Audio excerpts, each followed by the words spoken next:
तो कल Bihar board class 10 के साइंस का एग्जाम है और अगर आपने अभी तक सिलेबस को अच्छे से कंप्लीट नहीं किया है तो ये वीडियो सिर्फ और सिर्फ आपके लिए है।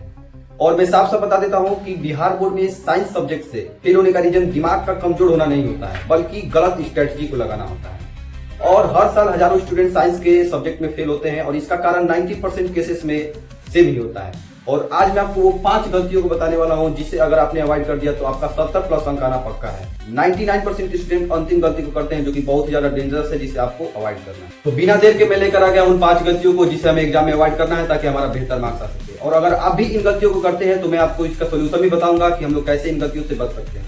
ठीक है, तो पहली गलती होती है only reading know practice. Student क्या करता है जी, साइंस की बुक को केवल रीडिंग करने लगता है। और साइंस कोई स्टोरी बुक नहीं है कि आप लोग केवल इसको रीड करके और नंबर ला सकते हैं। इसमें आप लोग को क्या करना होगा जी, लिख लिख कर प्रैक्टिस करना होगा। ठीक है, और जो व्यक्ति साइंस में प्रैक्टिस करके जाएगा लिख लिख कर और डायग्राम को बनाकर फॉर्मूला को अलग पेज पर लिख कर याद करके जाएगा, उसका मार्क्स बेहतर आना पक्का है।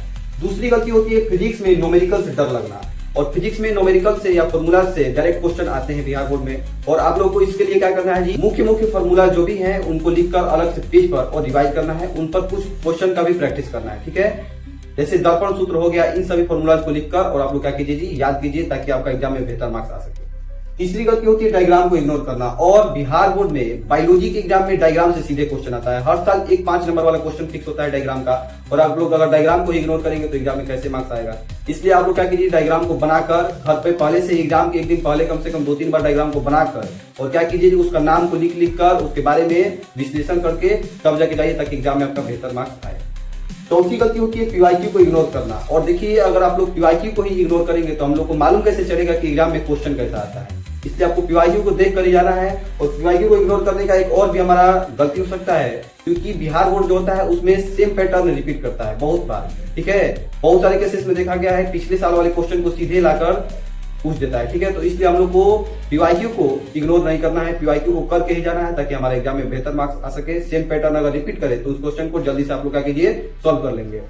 पांचवी और सबसे डेंजरस गलती ये होती है कि लास्ट डे में सब पढ़ना, और इससे हम लोग को क्या हो जाता है जी, कंफ्यूजन हो जाता है और एग्जाम में कुछ भी अच्छा से हो ही नहीं पाता है। इसलिए लास्ट डे में आपको सब सब्जेक्ट को पढ़ने की गलती नहीं करना है। इसके लिए क्या करना है जी, जो भी ये सभी काम किए हैं, मतलब कि अगर पेज पर कहीं लिखकर फॉर्मूला याद किए, डायग्राम को बनाकर उसका नाम लिखे हैं, उसी सबको केवल और केवल लेकर और एक बार रिवाइज कर लेना है, ना कि सारे बुक को खोलकर और पढ़ाई शुरू कर देना है। ठीक है, लास्ट डे में सारे बुक को बिल्कुल नहीं पढ़ना है, इससे हमारे कंफ्यूजन हो सकते हैं और एग्जाम में मार्क्स कम हो सकता है। और एक बात ध्यान से सुन लीजिएगा, साइंस में टॉपर वही बनता है जो स्मार्ट पढ़ता है। अगर आप लोगों ने भी इन 5 गलतियों को अवॉइड कर दिया तो आपका फेल आना नहीं बल्कि साइंस में 70+ आना पक्का है। और कमेंट में जरूर बताइएगा कि आपको साइंस के एग्जाम में कितना मार्क्स लाने का टारगेट है।